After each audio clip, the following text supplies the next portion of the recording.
Hello, everybody. Thank you very much for joining me today for another Alfred Hitchcock Presents review.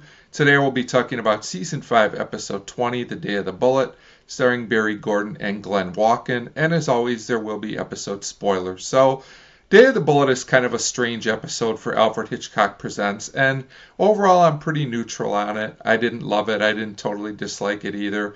The idea behind the episode is interesting, but the acting is only okay in my opinion, and the execution of the plot could have been better overall. Still, the episode moves at a decent pace and is okay overall. So this episode starts with a man reading a newspaper and finding out someone that he used to know has been killed. So the man reflects on this and we flash back to before all of this happened.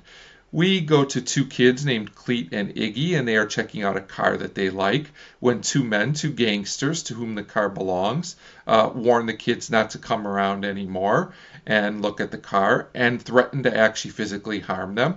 The kids don't seem to be too scared by this, though, especially the one named Iggy. So Iggy and Cleet eventually run off to do something else. We learn that Iggy likes golf and he's been saving money to buy a putter. At this point of the episode, we are introduced to Iggy's father, and you can tell that Iggy really respects and even admires him, and Cleet seems to like him quite a bit as well. This will be very important for later in the episode. All of this so far is okay, but I'm wondering where the episode is going at this point.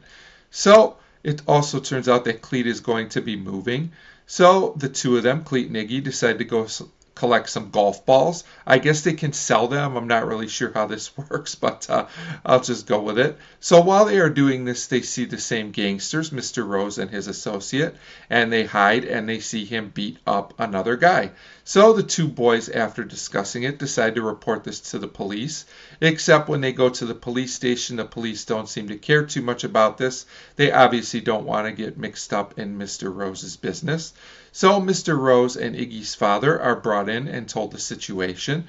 Mr. Rose, of course, denies what Iggy says, saying the kid wants revenge for the car incident earlier in the episode. And Iggy at this point begs his father to back him up, as no one else is.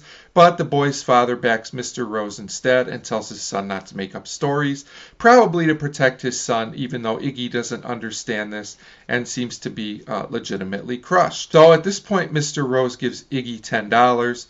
And also kind of hints that he might have some more work for him in the future. And when Iggy shows this money to Cleet, Cleet says he should tell his father.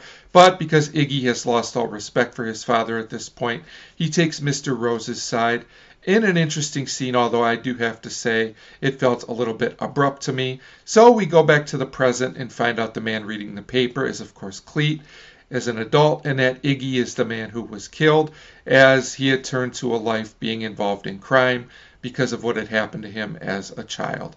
So a very interesting idea for the episode, and the ending is kind of sad, and there's an interesting moral lesson here as well. But the episode just never fully grabbed me. Everything just seemed to happen. There's not a lot of dramatic tension that the episode really needed to pull me in, as I did feel the episode was a bit overly dramatic and the tone's kind of all over the place as well. But I did really like the concept and idea behind the episode. So the episode is also pretty well paced and is very different for Alfred Hitchcock Presents. I do like it when the show tries to do something a little bit different. So overall, Day of the Bullet is an average episode for me, and I give it a 2.5 out of 5. An average episode, but definitely not essential in my opinion. As always, thanks for your support, and thanks very much for watching.